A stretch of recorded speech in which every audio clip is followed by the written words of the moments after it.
اعوذ باللہ من الشیطان الرجیم بسم اللہ الرحمن الرحیم یا ایہا الذین آمنوا انفقوا مما رزقناکم من قبل ان یأتی یوم لا بیع فیہ ولا خلة ولا شفاعہ والکافرون هم الظالمون۔ اے ایمان والو، خرچ کرو اللہ کی راہ میں اس چیز سے جو ہم نے تمہیں عطا فرمائی اس دن کے آنے سے پہلے جس میں نہ خرید و فروخت ہے اور نہ کافروں کے لیے دوستی اور نہ شفاعت، اور کافر ہی ظالم ہیں۔ بسم اللہ الرحمن الرحیم۔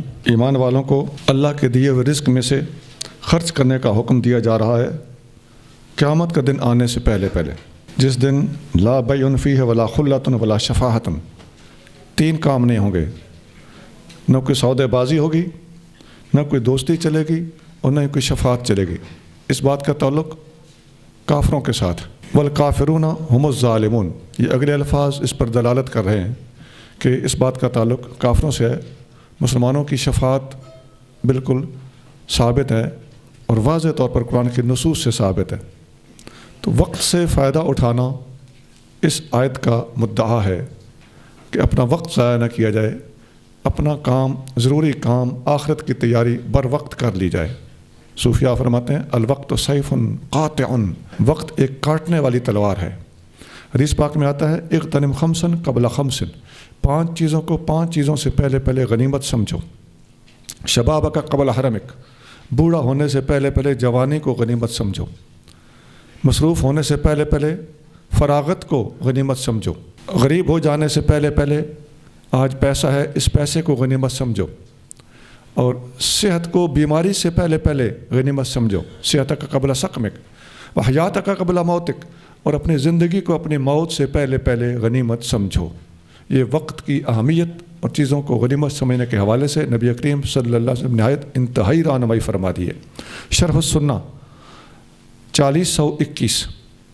اللہ لا الہ الا هو الحی القیوم لا تأخذه سنة ولا نوم له ما في السماوات وما في الأرض من ذا الذي يشفع عنده إلا بإذنه يعلم ما بين أيديهم وما خلفهم ولا يحيطون بشيء من علمه إلا بما شاء وسع كرسيه السماوات والأرض ولا يؤوده حفظهما وهو العلي العظيم۔ اللہ ہے جس کے سوا کوئی عبادت کے لائق نہیں، وہ خود زندہ دوسروں کو قائم رکھنے والا ہے، نہ اسے اونگ آئے اور نہ نیند۔ اسی کا ہے جو کچھ آسمانوں میں ہے اور جو کچھ زمینوں میں ہے۔ کون ہے جو اس کے اذن کے بغیر اس کی بارگاہ میں شفاعت کرے؟ جانتا ہے جو ان کے سامنے ہے اور جو ان کے پیچھے، اور وہ احاطہ نہیں کر سکتے اس کی معلومات میں سے کسی شے کا مگر جتنا وہ چاہے۔ سنبھال لیا اس کی کرسی نے آسمانوں اور زمینوں کو، اور ان کی حفاظت اس پر بھاری نہیں، اور وہی ہے بہت بلند بڑی عظمت والا۔ اس آیت کا نام آیت الکرسی ہے۔ یہ نہایت عظمت والی آیت ہے۔ اس کا آغاز اللہ تعالیٰ کے ذاتی نام، اس میں جلالت سے ہو رہا ہے، اللہ ہو، آگے لا الہ الا ہو، گویا لا الہ الا اللہ بھی اس آیت کے اندر موجود ہے اور اس میں ذات بھی اس آیت کے اندر الگ سے موجود ہے۔ الحی القیوم اللہ تعالیٰ کے نہایت چوٹی کے صفاتی نام ہے، وہ بھی اس کے اندر موجود ہیں۔ مشکل کے وقت نبی کریم صلی اللہ علیہ وآلہ وسلم یا حی یا قیوم برحمتک استغیث ہی پڑھا کرتے تھے۔ اور علماء نے اس آیت پر اتنا غور کیا ہے کہ علماء لکھتے ہیں کہ اس آیت میں اللہ تعالیٰ کا ذاتی نام، کچھ صفاتی نام، کچھ اللہ تعالیٰ کے لیے ضمائر، ان سب کو اگر گنا جائے تو اللہ تعالیٰ کا نام اس میں جلی اور پوشیدہ طور پر ٹوٹل 18 بار لیا گیا ہے۔ حدیث شریف میں آتا ہے، ابو موسیٰ اشعری رضی اللہ تعالیٰ عنہ فرماتے ہیں کہ ایک دفعہ نبی کریم صلی اللہ علیہ وآلہ وسلم نے ہمارے اندر کھڑے ہو کر 5 باتیں ارشاد فرمائیں۔ نمبر 1 یہ فرمایا کہ ان اللہ عز وجل لا ینام ولا ینبغی لہ ان ینام، اللہ تعالیٰ کو نیند نہیں آتی، اسے زیب بھی نہیں دیتا، اس کی شان کے لائق بھی نہیں ہے کہ وہ سوئے۔ نمبر 2 یخفض القسط ویرفعہ، اللہ تعالیٰ ترازو کو اٹھاتا بھی ہے اور نیچا بھی کرتا ہے۔ نمبر 3 یرفع الیہ عمل اللیل قبل عمل النہار، دن کے اعمال رات کے اعمال سے پہلے اس کے پاس اٹھائے جاتے ہیں۔ نمبر 4 اسی طرح رات کے اعمال دن سے پہلے اور دن کے اعمال رات سے پہلے، یہ 4 چیزیں ہو گئی۔ 5ویں نمبر پہ فرمایا حجاب النور، اللہ تعالیٰ کا حجاب نور ہے۔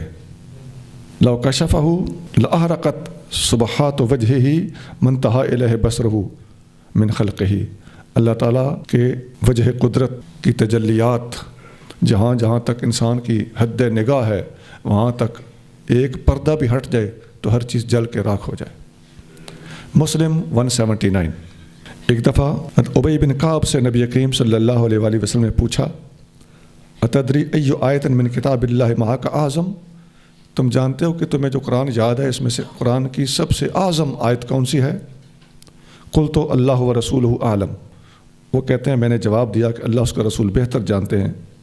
آپ نے فرمایا دوبارہ یہی سوال کیا تو میں نے پھر دوسری بار میں نے جواب دیا کہ اللہ لا الہ الا هو الحی القیوم۔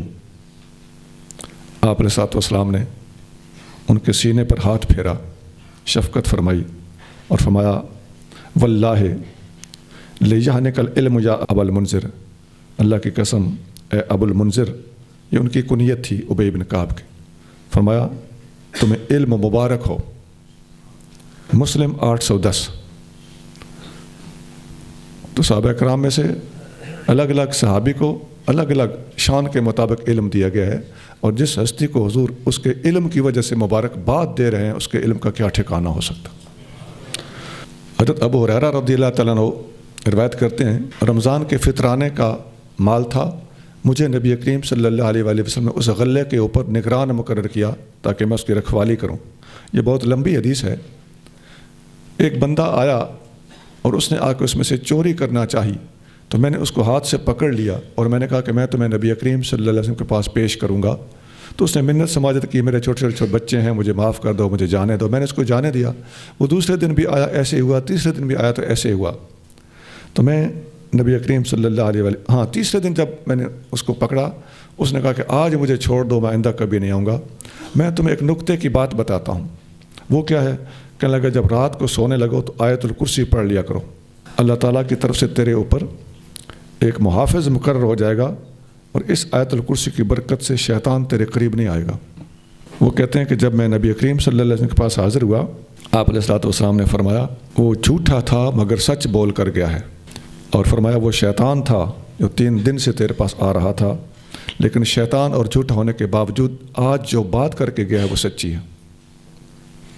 بخاری 2311۔ اس قسم کی باتوں سے علماء نے ایک قاعدہ بیان کیا ہے، اور اصول حدیث کے اندر بھی وہ قاعدہ استعمال ہوتا ہے کہ الکذوب قد یصدق، جھوٹا آدمی بھی کبھی کبھی سچ بولتا ہے۔ لا اکراہ فی الدین قد تبین الرشد من الغی فمن یکفر بالطاغوت ویؤمن باللہ فقد استمسک بالعروۃ الوثقی لا انفصام لها واللہ سمیع علیم۔ دین میں زبردستی نہیں، بے شک خوب ظاہر ہو چکی ہے ہدایت گمراہی سے، تو جو شیطان کے حکم کا انکار کرے اور اللہ پر ایمان لائے تو بے شک اس نے ایسا مضبوط دستہ تھام لیا جو کبھی ٹوٹنے والا نہیں، اور اللہ خوب سننے والا خوب جاننے والا ہے۔ جی، دین میں زبردستی نہیں ہے۔ ہاں، جہاں تک حق واضح کرنے کا تعلق ہے، حق واضح کرنا کوئی زبردستی نہیں ہوتا۔ دلائل سے بات کرنا، دلیل کے ساتھ کتاب لکھ دینا، دلیل کے ساتھ کسی کو قائل کرنا، بے شک مناظرے کی حد تک چلے جانا، یہ جائز راستے ہیں، لیکن گن پوائنٹ پہ کسی کو مسلمان کرنا منع تو اس کو کیا جا رہا ہے۔ اور فرمایا قد تبین الرشد من الغی، ہدایت واضح ہو چکی ہے اور گمراہی کو پیچھے چھوڑ چکی ہے۔ گمراہی اور ہدایت دونوں جدا طور پر واضح کر دی گئی ہیں، اور جو بھی شیطان کا انکار کرے گا اور اللہ کا اقرار کرے گا فقد استمسک بالعروۃ الوثقی، اس نے مضبوط رسی کو پکڑ لیا، لا انفصام لها، جو کبھی نہیں ٹوٹ سکتی۔ یہ جو اگلے الفاظ ہیں، جو شیطان کا انکار کرے گا اللہ پر ایمان لائے گا اس نے مضبوط رسی کو پکڑ لیا، یہ کیا ہے؟ یہ الفاظ کیا لا اکراہ فی الدین کے خلاف ہیں؟ نہیں، اسی آیت پوری کو پڑھ کے ہمیں دین کو سمجھنا چاہیے۔ دلائل سے قائل اسی آیت کے اندر کیا جا رہا ہے۔ دوسری آیت میں اللہ تعالیٰ فرماتا ہے، قرآن خود اپنی تفسیر بیان کرتا ہے، فرمایا افانت تکرہ الناس حتی یکونوا مؤمنین، اے محبوب کیا آپ لوگوں کو زبردستی اکراہ کے ساتھ قائل کریں گے کہ یہ مسلمان ہو جائیں؟ اب اس لا اکراہ فی الدین کا معنی اس آیت کی روشنی میں خوب نکھر کر سامنے آ جاتا ہے کہ اگر کوئی نہ مانے تو اس کے نہ ماننے کی وجہ سے ٹینشن لینے کی کوئی ضرورت نہیں ہے. لا اکراہ فی الدین، اپنا فریضہ تبلیغ دین مکمل ادا کرنا چاہیے، جیسا کہ نبی کریم صلی اللہ علیہ وسلم نے موقع بموقع ادا بھی کیا. موقع بموقع سے میری مراد ہے جیسی ضرورت تھی زبان سے بھی ادا کیا، اور تلوار اٹھانا پڑی تب بھی اٹھائی. ان میں سے کوئی چیز لا اکراہ کے خلاف نہیں ہے. اس آیت کا ایک خاص پس منظر بھی ہے، شان نزول بھی ہے کہ کچھ عورتیں جو منت وغیرہ مان لیتی تھیں تو ان کے پیدا ہونے والے بچے جو تھے ان کے ایمان اور اسلام کا مسئلہ زیر بحث تھا، تو اس موقع پر یہ آیت نازل ہوئی تھی. ابو داؤد 2682 2682. یہ شان نزول اور پس منظر بھی اسلام کی حقانیت اور جو اس آیت کو پڑھ کر مستشرقین وغیرہ اعتراض کرتے ہیں اس کا جواب دینے میں مکمل طور پر معاون ہے. ایک حدیث سنیے. ان انس ان رسول اللہ صلی اللہ علیہ وسلم قال لرجل، نبی کریم رؤوف الرحیم صلی اللہ علیہ وآلہ وسلم نے ایک آدمی سے فرمایا اسلم، مسلمان ہو جا. اب یہ کہنا کہ مسلمان ہو جا کیا یہ اکراہ ہے؟ نہیں. آگے سنیے. قال اجدنی کارہن، میں اپنے اندر اکراہ محسوس کرتا ہوں، میرا دل نہیں چاہتا. قال اسلم، فرمایا پھر بھی مسلمان ہو جا. وَإِن كُنْتَ كَارِهًا، فرمایا دل نہیں چاہتا تب بھی مسلمان ہو جا. یہ گفتگو نرم ماحول میں ہو رہی تھی، کوئی اس کو پھا نہیں دیا جا رہا تھا. تو اس طرح کی گفتگو اچھے ماحول میں کرنا اور اگلے کو بار بار اسلام کی پیشکش کرنا یہ بالکل جائز ہے اور حدیثوں سے ثابت ہے. ہمیں کوئی پٹیاں نہ پڑھائے. یہ حدیث مسند احمد میں ہے 12061 12061. اور العروۃ الوثقیٰ کے بارے میں ایک حدیث میں آتا ہے کہ حضرت قیس بن عباد رضی اللہ عنہ فرماتے ہیں کہ میں ایک دفعہ مسجد نبوی میں حاضر تھا. ایک آدمی جس کے چہرے پر خشوع و خضوع کے آثار نمایاں تھے وہ مسجد میں داخل ہوا تو اندر بیٹھے ہوئے صحابہ کرام نے ایک دوسرے سے کہا کہ یہ آدمی جنتی ہے. وہ جب نماز پڑھ کے باہر نکلا تو حضرت قیس فرماتے ہیں میں اس کے پیچھے پیچھے گیا کہ میں اسے پوچھوں اتنے جلیل القدر لوگ اس کو جنتی کہہ رہے تھے، بات کیا ہے؟ میں نے ان سے کہا کہ یہ اندر جو بیٹھے ہوئے تھے یہ آپ کو جنتی کہہ رہے تھے. اس بندے نے کہا اللہ کی قسم اس قسم کی بات کسی کے بارے میں کرنا کسی کو زیب نہیں دیتا جب تک صحیح معلومات نہ ہوں. اب ان بندوں کو معلومات تھیں، یہ ایک الگ بحث، آگے بات کھل رہی ہے، لیکن وہ اپنی عاجزی کے طور پر ایسی بات ارشاد فرما رہے تھے. فرمانے لگے اپنے طرف سے ایسی بات نہیں کرنی چاہیے. ہاں میں تمہیں ایک حدیث سناتا ہوں کہ ان لوگوں نے مجھے جنتی کہا تو کیوں کہا.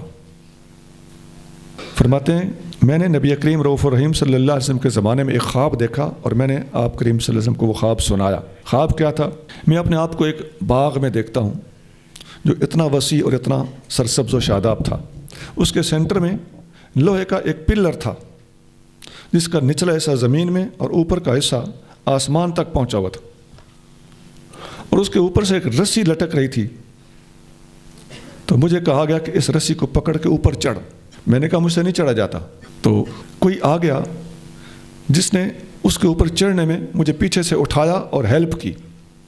میں ہمت کر کے اس رسی کو پکڑ کے اوپر چڑھ گیا، اینڈ پہ پہنچ گیا، ٹاپ پہ پہنچ گیا. اور فاخذت بالعروۃ، میں نے اس رسی کو پکڑا. اور فقیل لہ استمسک، ان سے کہا گیا کہ اس رسی کو مضبوط پکڑنا، چھوڑنا نہیں. فاستيقظت، یہیں پر میری آنکھ کھل گئی اور وہ رسی میں جاگا تو میرے گویا کے ہاتھ میں ہے. تو فقصصتها علی النبی صلی اللہ علیہ وآلہ وسلم، میں نے یہ خواب نبی کریم رؤوف الرحیم صلی اللہ علیہ وسلم کو سنایا. آپ نے فرمایا تلک روضۃ الاسلام، یہ اسلام کا روضہ ہے. باغ سے مراد اسلام ہے. وذالک العمود عمود الاسلام، اور وہ پلر اسلام کا پلر ہے. وتلک العروۃ الوثقیٰ، اور وہ جو رسی تھی وہ العروۃ الوثقیٰ ہے جس کا ذکر قرآن کے اندر آیت الکرسی کے فوراً بعد ہے.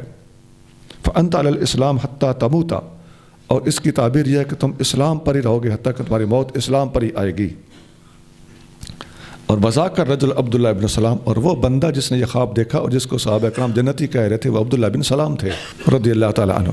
بخاری 3813 3813۔ آگے چلیے۔ الله ولي الذين آمنوا يخرجهم من الظلمات إلى النور والذين كفروا أولياؤهم الطاغوت يخرجونهم من النور إلى الظلمات أولئك أصحاب النار هم فيها خالدون۔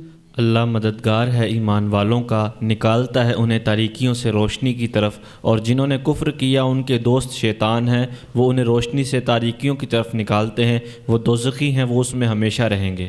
اس آیت کے 5 اجزاء ہیں اور اس طرح آیت سمجھنا آسان ہو جائے گا۔ اللہ ولی الذین آمنوا، نمبر 1 اللہ ولی ہے ایمان والوں کا، اللہ مددگار ہے ایمان والوں کا۔ نمبر 2 یخرجہم من الظلمات الی النور، اللہ ایمان والوں کو اندھیروں سے نکال کر روشنی میں لے آتا ہے۔ اندھیرا کفر ہے، روشنی اسلام ہے۔ اندھیرا جہالت ہے، روشنی علم ہے۔ نمبر 3 والذین کفروا اولیاؤہم الطاغوت، جو لوگ کافر ہیں ان کے دوست اور ان کے مددگار شیطان ہیں۔ نمبر 4 یخرجونہم من النور الی الظلمات، وہ انہیں نور سے نکال کر اندھیروں میں لے جاتے ہیں۔ نمبر 5 اولئک اصحاب النار ہم فیہا خالدون، وہ جہنم والے ہیں، اس میں وہ ہمیشہ ہمیشہ رہیں گے۔ آگے چلیے۔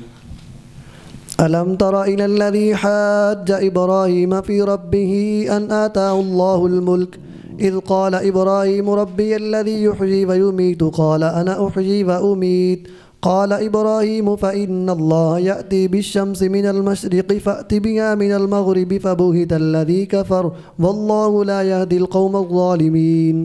اے محبوب، کیا آپ نے اس شخص کو نہ دیکھا جس نے جھگڑا کیا ابراہیم سے ان کے رب کے بارے میں اس غرور کی بنا پر کہ اللہ نے اسے سلطنت دی؟ جب ابراہیم نے فرمایا میرا رب وہ ہے جو زندہ کرتا اور مارتا ہے، اس نے کہا میں جلاتا اور مارتا ہوں۔ ابراہیم نے فرمایا کہ بے شک اللہ سورج کو مشرق سے لاتا ہے، تو اس کو مغرب سے لے آ۔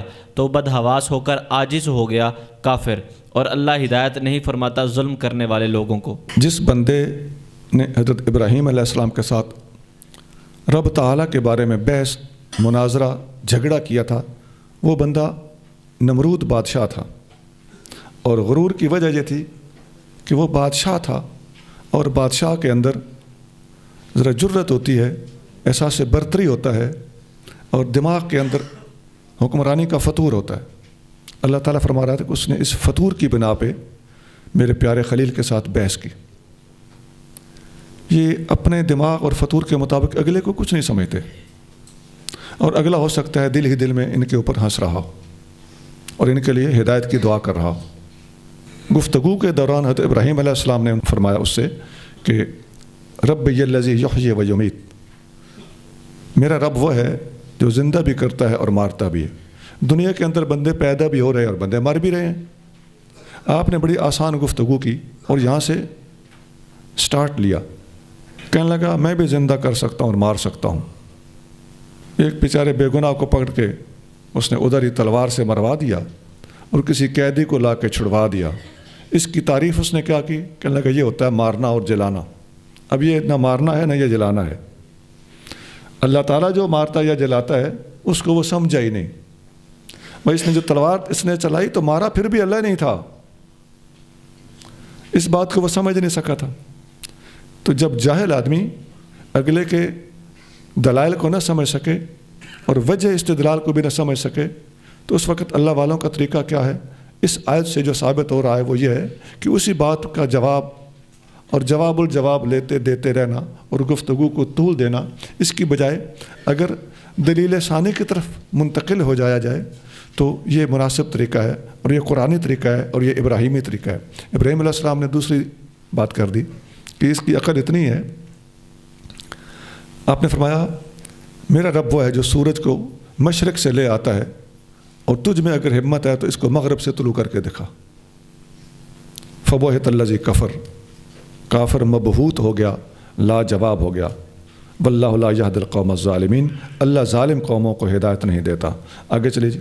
أو كالذي مر على قرية وهي خاوية على عروشها قال أنى يحيي هذه الله بعد موتها فأماته الله 100 عام ثم بعثه قال كم لبثت؟ قال لبثت يوما أو بعد يوم قال بل لبثت 100 عام فانظر إلى طعامك وشرابك لم يتسنه وانظر إلى حمارك ولنجعلك آية للناس وانظر إلى العظام كيف ننشزها ثم نكسوها لحما فلما تبين له قال أعلم أن الله على كل شيء قدير۔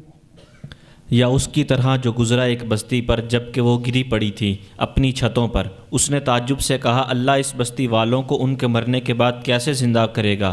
تو اللہ نے 100 برس تک اسے مار دیا، پھر زندہ کر کے اسے اٹھایا اور فرمایا کتنی مدت تو ٹھہرا؟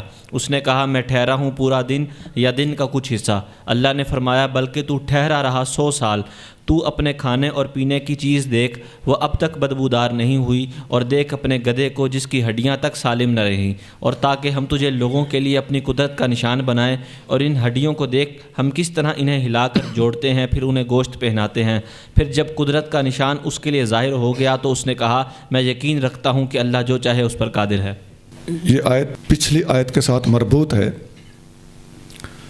پچھلی آیت میں تھا ابراہیم علیہ السلام کے ساتھ جھگڑا کرنے والے بندے کا یعنی نمرود کا تذکرہ، اس میں تھا الم تر الی الذی حاج ابراہیم فی ربہ، اور یہاں اس آیت کا مطلب یہ بنتا ہے کہ وَإِلَى الَّذِي مَرَّ عَلَىٰ قَرْيَةٍ۔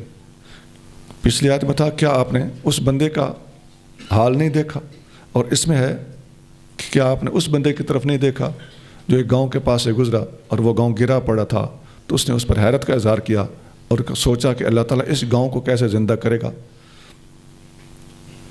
سیدنا علی المرتضیٰ رضی اللہ تعالیٰ عنہ روایت کرتے ہیں کہ حضرت عزیر علیہ السلام تھے یہ جو اس گاؤں کے پاس سے گزرے تھے، ان کا نام حضرت عزیر علیہ السلام، اللہ کے نبی جن کو یہودیوں نے خدا کا بیٹا سمجھ لیا تھا یا بنا لیا تھا۔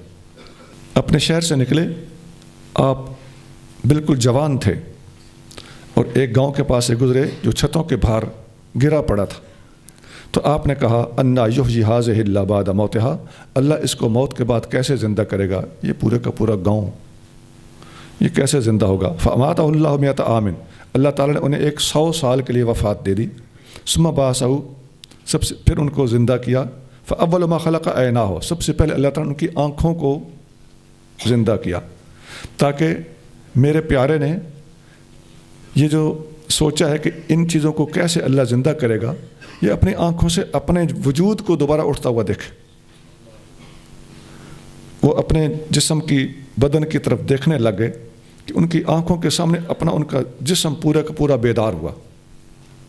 ان سے پھر پوچھا گیا کہ آپ کتنا عرصہ ٹھہرے ہو؟ انہوں نے کہا کہ میں 1 دن یا کچھ حصہ یہاں پر رہا ہوں۔ اللہ نے فرمایا کہ 100 سال گزر چکا ہے۔ پھر فأتى المدینۃ فَتَرَكَ جَارًا لَهُ، وہ اپنے شہر گئے، ایک پڑوسی کو جس کو وہ نوجوان چھوڑ کر گئے تھے، وہ واقعی اس کی جوانی والی عمر میں 100 سال جمع کرو تو اتنا زیادہ بوڑھا ہو چکا تھا، یعنی 100 سال وہاں پر آرام فرما رہنے کا ثبوت بھی اللہ تعالیٰ نے ان کو گھر جا کر دکھا دیا کہ آپ کا پڑوسی جو مثلاً 20 سال کا تھا اب وہ 120 سال کا ہو چکا ہے۔ تو وہ شیخ کبیر، مستدرک حاکم 3167 3167۔ اس سے پتہ چلتا ہے کہ فوت ہونے کے بعد کا ٹائم بڑی جلدی گزرتا ہے، جیسے سوئے ہوئے بندے کا ٹائم جلدی گزرتا ہے، تو سویا ہوا بندہ بھی موئے ہوئے بندے کے مترادف ہوتا ہے۔ اس لیے حدیثوں میں وہ جو آتا ہے کہ سوتے وقت کی دعائیں ہیں، جاگتے وقت کی دعائیں ہیں، تو وہاں سونے جاگنے کی بجائے موت کا لفظ ہے۔ اللہم بسمک اموت و احیا، اے اللہ میں تیرے نام سے مرتا ہوں، تیرے نام سے زندہ ہوتا ہوں۔ تو بندہ سو رہا ہے اور کہہ رہا ہے میں مرتا ہوں۔ خیر، اللہ تعالیٰ نے ان کو وہ جو ان کا سوال تھا، دل کے اندر ایک خدشہ تھا، حیرت تھی، اس کو دور کیا اور ان کو ان کی آنکھوں سے مشاہدہ کرا دیا۔ اس کو عین الیقین کہتے ہیں۔ تو اللہ نے فرمایا کہ اپنے کھانے کی طرف دیکھ، اپنے مشروب کی طرف دیکھ جو ان کے ساتھ تھا، تو اس میں کوئی بدبو نہیں پڑی۔ 100 سال گزر گئے ہیں، ان میں بدبو نہیں پڑی۔ تو وہ گدھے پر سوار تھے، تو وہ گدھا بھی ادھر مر گیا۔ فرمایا اپنے گدھے کی طرف دیکھ، ہم اس کی ہڈیاں کیسے اکٹھی کرتے ہیں اور پھر اس کی ہڈیوں کے اوپر اس کا گوشت کیسے چڑھاتے ہیں۔ اب یہ صاف الفاظ ہیں قرآن کے، کسی تشریح کے یہ محتاج ہی نہیں رہتے۔ صاف سمجھ آ رہا ہے کہ وہ اللہ کے پیارے گدھے پر سوار تھے اور سفر پہ جا رہے تھے، ساتھ کھانا بھی باندھا ہوا تھا، پانی بھی ساتھ رکھا ہوا تھا۔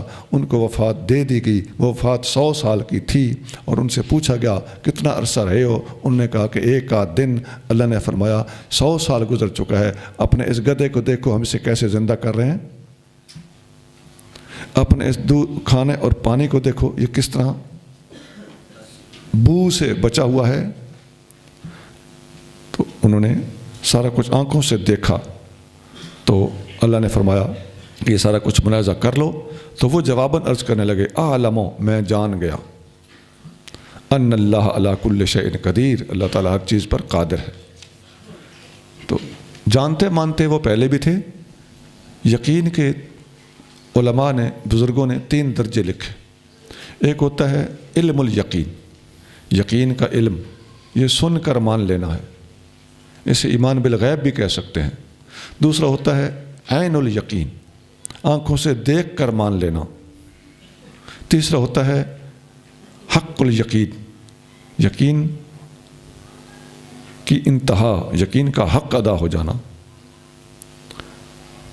علم الیقین پہلے تھا، ایمان رکھتے تھے، اور عین الیقین گدھے اور پانی اور کھانے کو دیکھ کر ہو گیا، اور حق الیقین اپنے آپ کو دوبارہ زندہ ہوتا ہوا دیکھ کر ہو گیا۔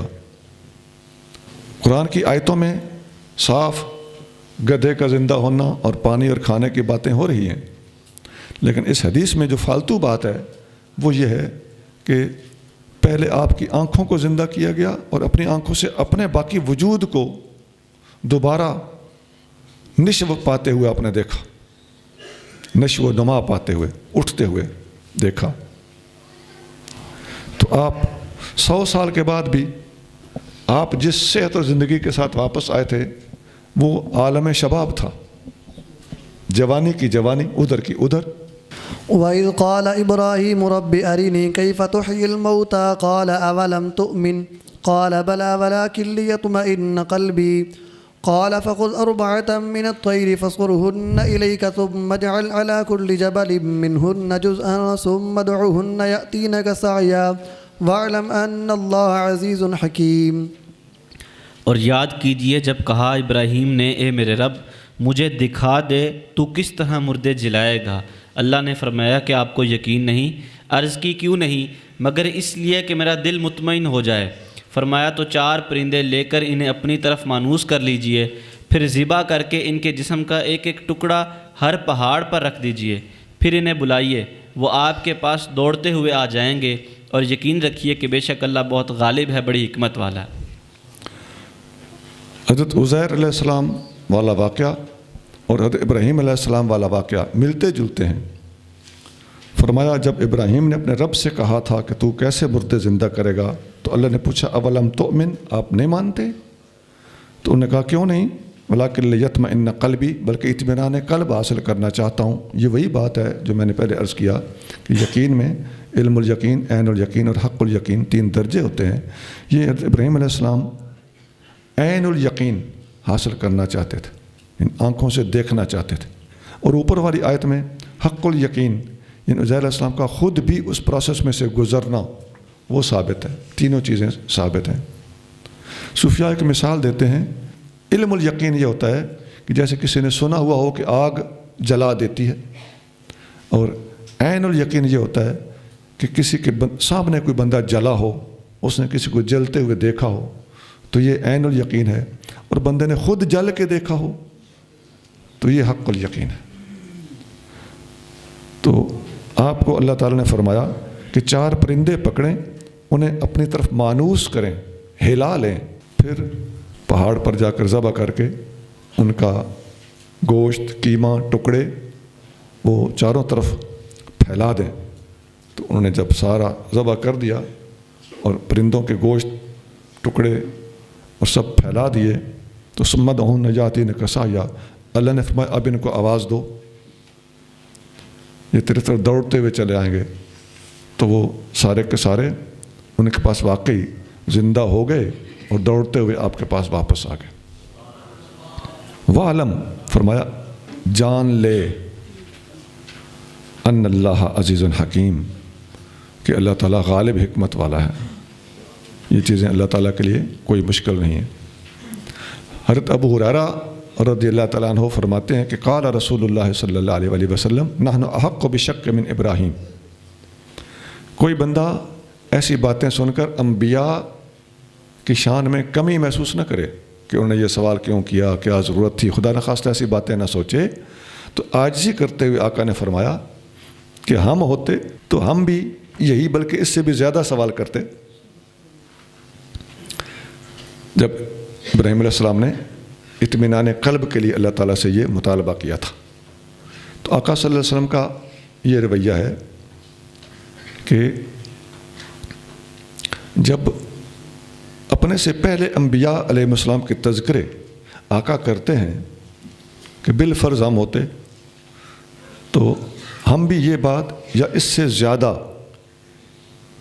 بات کرتے، اور الفاظ ہے نحن احق بالشک من ابراہیم، بڑا باریک سا سبق ہے اگر آپ غور کریں تو۔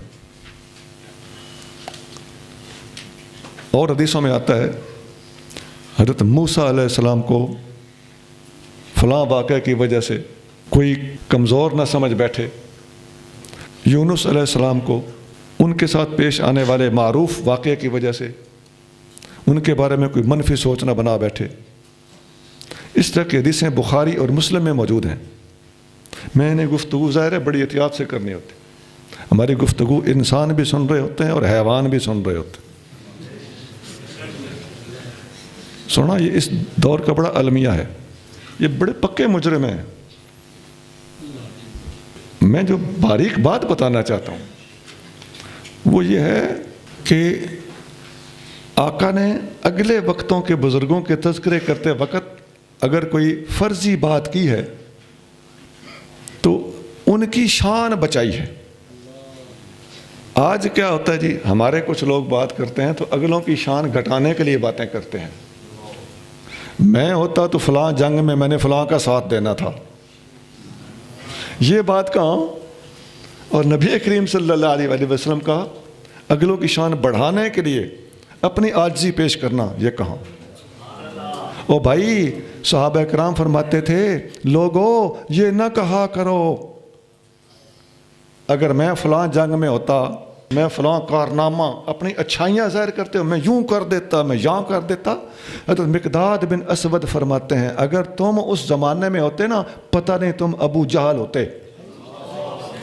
اپنے آپ کو اس امتحان کے لیے پیش نہ کرو جس امتحان سے اللہ نے تمہیں بچایا ہے۔ یہ آپ کا فرمان مسند احمد میں موجود ہے، سند اس کی صحیح ہے۔ ادھر المستند ہے، المستند جلدی لو بھائی۔ میں پڑھاتے وقت کئی حدیثیں ایسی ہوتی ہیں جو زبانی پڑھا دیتا ہوں، میرے سامنے لکھی ہوئی نہیں ہوتی۔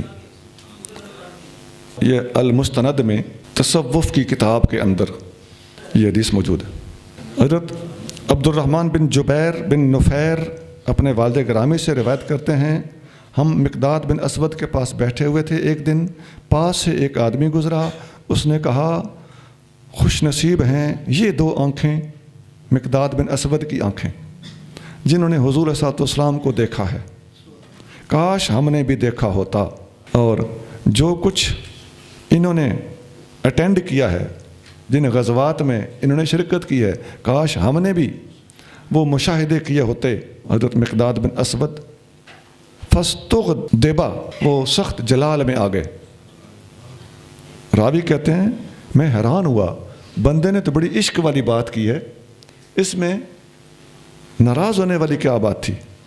حضرت مقداد صحابی رسول اس بندے کی طرف متوجہ ہوئے، فرمایا ما يحمل الرجل على ان يتمنى محضرا غیبہ اللہ عنہ، ما يحمل الرجل لا ہونا چاہیے، ادھر کتابت کی غلطی عمران ٹھیک کر لینا۔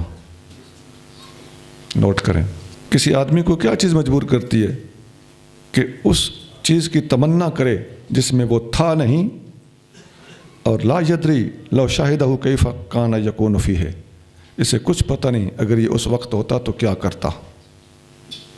واللہ قد حضر رسول اللہ صلی اللہ علیہ وسلم اقوام اکبہم اللہ علی مناخرہم فی جہنم، اللہ کی قسم نبی پاک علیہ الصلوۃ والسلام کے زمانے میں حضور کو دیکھنے والے ایسے بھی لوگ ہوئے ہیں جن کو اللہ نے جہنم میں منہ کے بھار گرایا ہے۔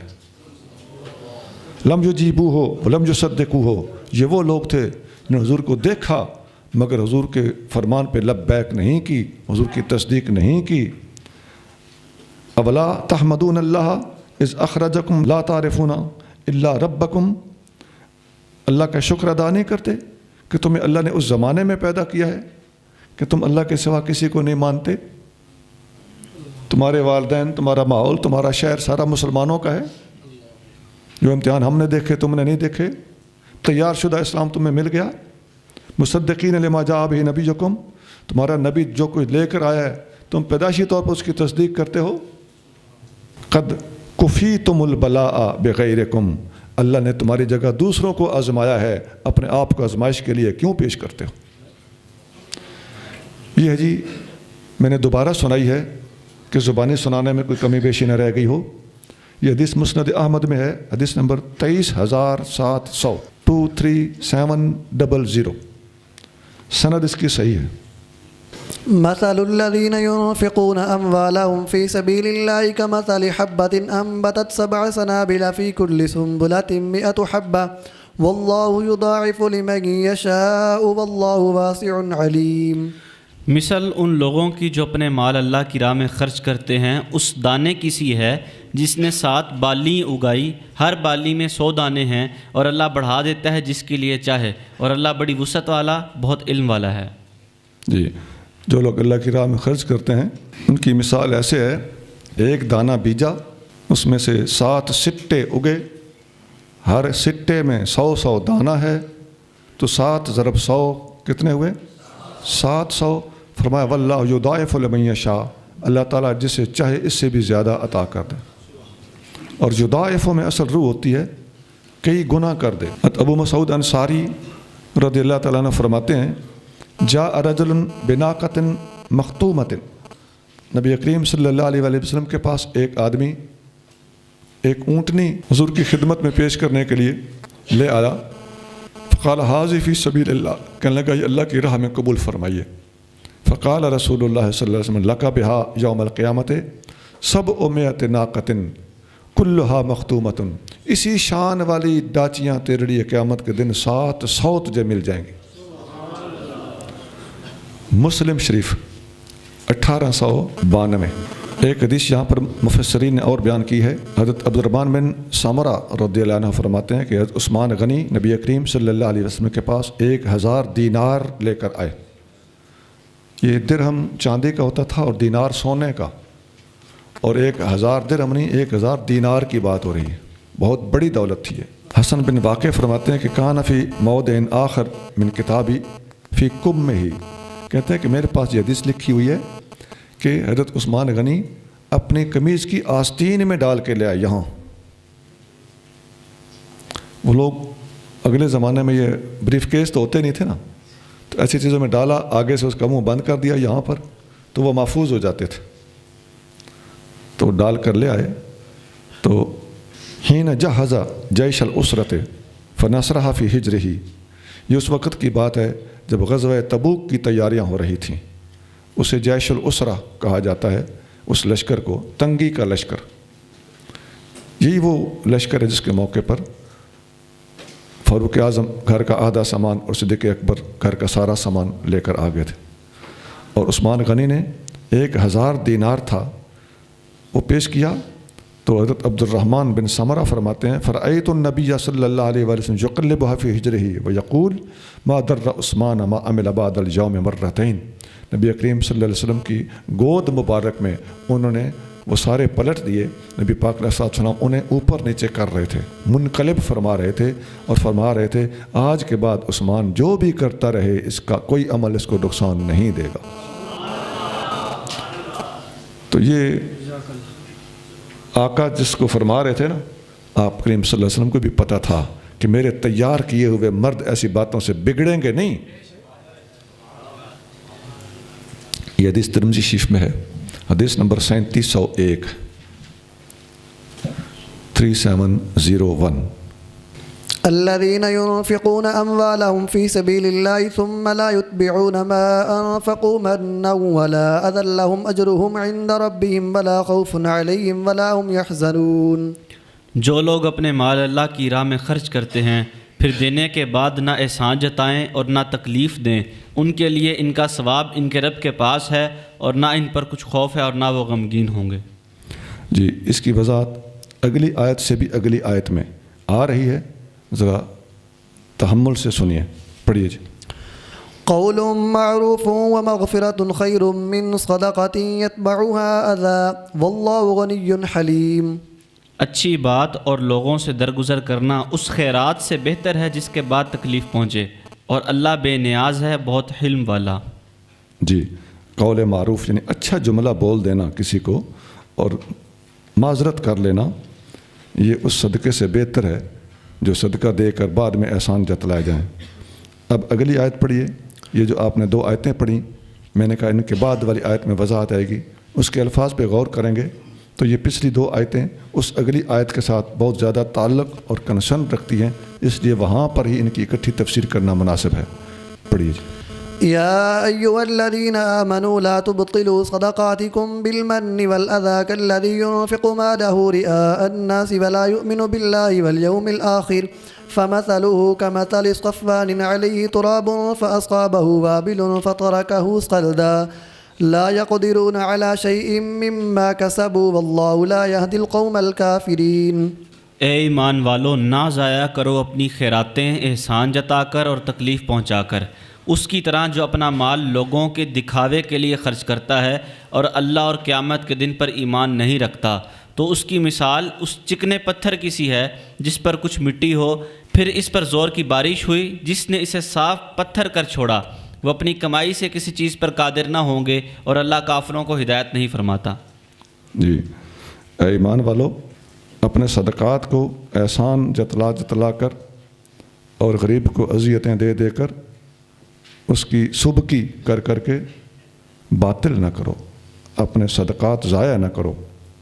تو اس سے 2 آیتیں پہلے تھا الذین ينفقون اموالهم فی سبیل اللہ ثم لا یتبعون ما انفقوا منا ولا اذی، یہ اسی سے ملتی جلتی بات تھی.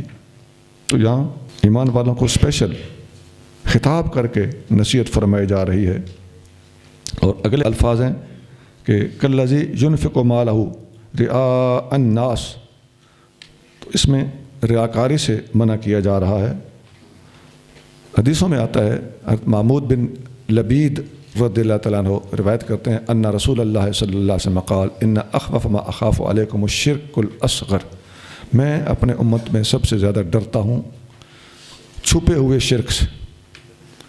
قالوا وما الشرک الاصغر یا رسول اللہ، عرض کیا گیا یا رسول اللہ شرک اصغر، چھوٹا شرک، چھپا ہوا شرک کیا ہے؟ قال الریاء، فرمایا ریاکاری. یقول اللہ عز وجل لہم یوم القیامت، اللہ تعالیٰ قیامت کے دن ان سے پوچھے گا اذا جزی الناس باعمالہم، جب اپنے اعمال کا لوگ حساب دے رہے ہوں گے اور انہیں جزا دی جا رہی ہوگی، اللہ فرمائے گا اذهبوا الی الذین کنتم تراؤون فی الدنیا، ریاکاروں سے کہا جائے گا کہ جاؤ ان لوگوں کے پاس جن کو دکھانے کے لیے تم عمل کرتے تھے. فانظروا هل تجدون عندهم جزاء، کیا جا کر ان سے کسی قسم کی جزا تم پا سکتے ہو؟ جزا میرے پاس تھی، مجھے راضی کرنے کی نیت ہونی چاہیے تھی، آج ان سے جزا پا سکتے ہو تو جاؤ پا لو. حدیث مسند احمد میں ہے، حدیث نمبر 23630. اور پچھلی آیت میں جو الفاظ تھے قول معروف، کہ مانگنے والے کو قول معروف ہی بول دیں، دے نہیں سکتے تو اس میں ایک حدیث موجود ہے، نبی کریم صلی اللہ علیہ وآلہ وسلم فرماتے ہیں الکلمۃ الطیبۃ صدقۃ، میٹھا بول بھی صدقہ ہے. حدیث بخاری شریف میں ہے 2999. 2989 میٹھا بول صدقہ ہے، بخاری 2999 اور مسلم میں بھی ہے 2335۔ اب ایک حدیث میں آتا ہے، سبحان اللہ، حضرت شفیع اصبحی فرماتے ہیں کہ میں مدینہ شریف میں داخل ہوا تو میں نے دیکھا کہ ایک بندہ بیٹھا ہے اور لوگ اس کے ارد گرد جم گٹھا لگائے بیٹھے۔ میں نے پوچھا یہ کون ہیں؟ کہنے لگے حضرت ابو ہریرہ ہیں۔ فدنوت منہ، میں قریب چلا گیا، حتی قعدت بین یدیہ وہو یحدث الناس، میں ان کے سامنے بیٹھ گیا اور وہ لوگوں کو حدیثیں سنا رہے تھے۔ فلما سکت وخلا قلت لہ، جب وہ تھوڑا چپ ہوئے اور تھوڑا وقت گزرا تو میں نے ان سے عرض کیا، اسألک بحق وبحق، میں فلاں فلاں حق کی وجہ سے آپ سے سوال کرتا ہوں، آپ مجھے بتائیے کوئی ایسی حدیث سمعتہ من رسول اللہ صلی اللہ علیہ وسلم جو آپ نے رسول اللہ صلی اللہ علیہ وسلم سے سنی ہو، عقلتہ و علمتہ، جو اچھی طرح آپ کو یاد ہو، اچھی طرح آپ کے علم میں نوٹڈ ہو۔ فقال ابو ہریرہ، حضرت ابو ہریرہ رضی اللہ تعالیٰ عنہ نے فرمایا، افعلو، میں ایسا کرتا ہوں، لأحدثنک حدیثا حدثنیہ رسول اللہ صلی اللہ علیہ وسلم عقلتہ و علمتہ، میں ایسی حدیث سنانے لگا ہوں جو میں نے نبی کریم صلی اللہ علیہ وسلم سے خود سنی ہے اور اچھی طرح سمجھی ہے اور اچھی طرح جانی ہے۔ پھر ہوا کیا، حدیث شروع کرنے سے پہلے حضرت ابو ہریرہ بے ہوش ہو گئے۔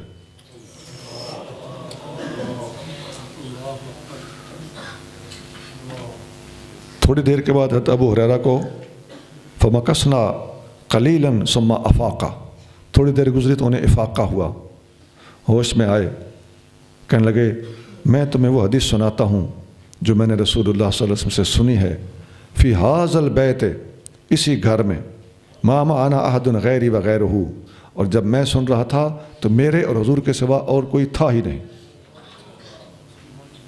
ثم نشغ نشغۃ شدیدۃ، یہ بات کر کے دوبارہ بے ہوش ہو گئے اور شدید بے ہوش ہوئے۔ پھر افاقہ ہوا، اپنا چہرہ مبارک ملا، پسینہ پوچھا، تو کہنے لگے میں تمہیں وہ حدیث سناتا ہوں جو میں نے رسول اللہ صلی اللہ علیہ وسلم سے سنی تھی۔ تو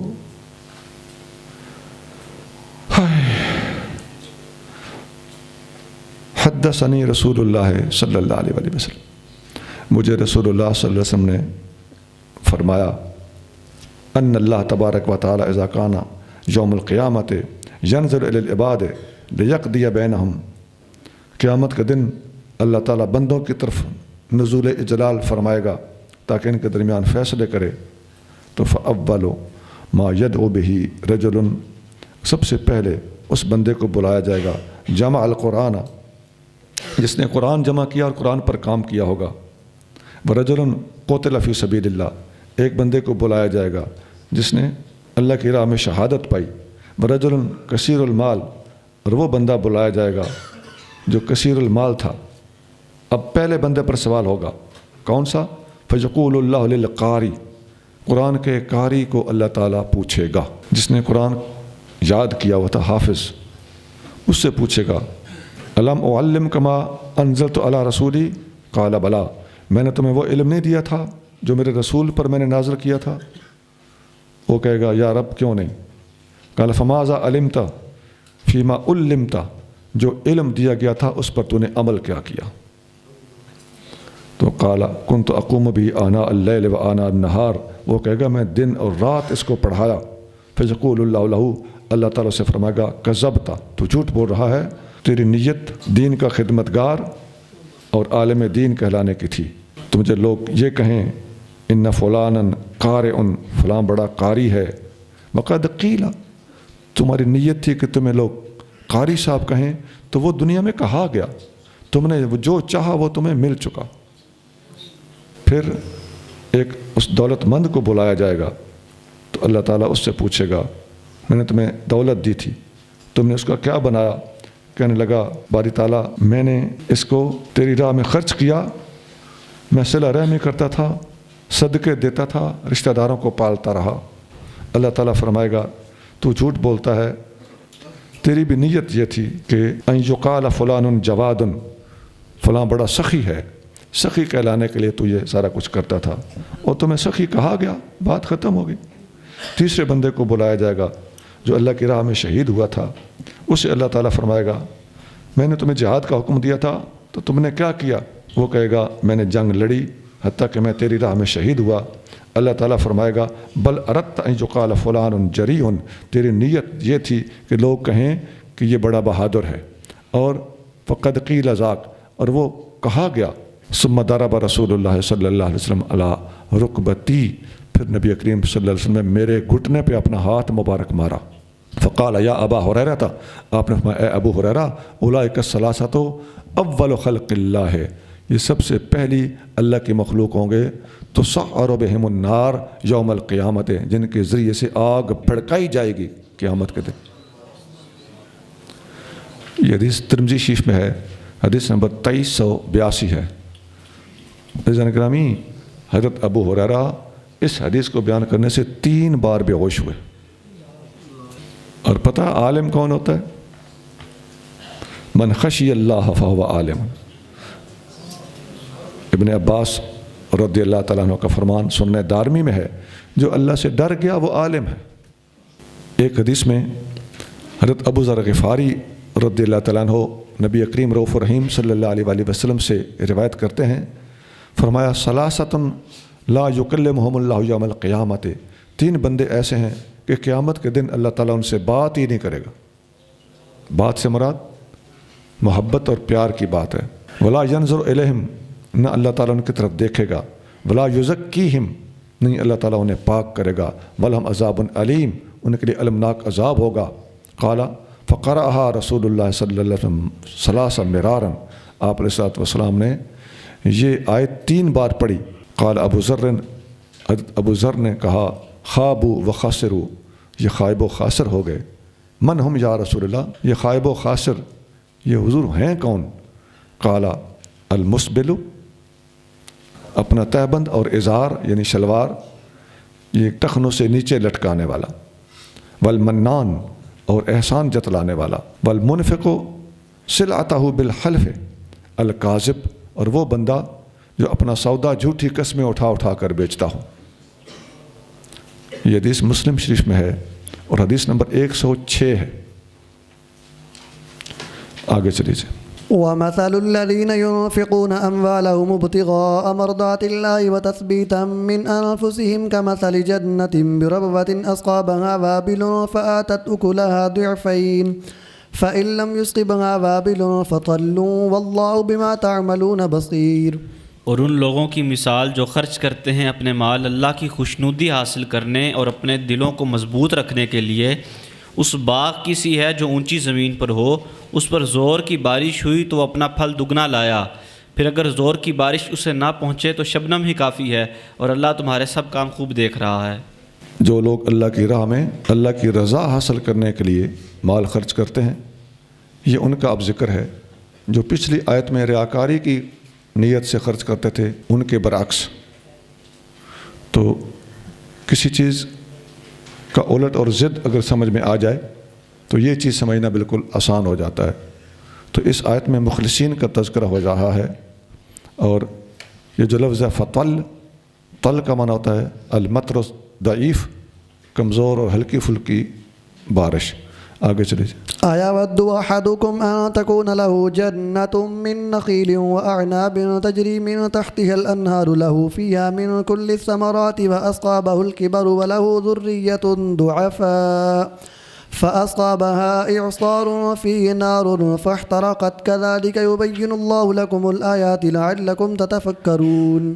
کیا تم میں سے کوئی پسند کرے گا کہ اس کے پاس ایک باغ ہو کھجوروں اور انگوروں کا جس کے نیچے نہریں جاری ہوں، اس کے لیے اس میں ہر قسم کے پھل ہوں، اور اسے بڑھاپا پہنچ گیا ہو اس حال میں کہ اس کے کمزور بچے ہوں، تو اسے گرم ہوا کا ایک بگولا پہنچا جس میں آگ تھی تو وہ باغ جل گیا۔ اسی طرح اللہ تمہارے لیے آیتیں بیان فرماتا ہے تاکہ تم فکر سے کام لو۔ کیا تم یہ چاہتے ہو کہ تیار شدہ کھیتی ایک ہی آگ کے بگولے سے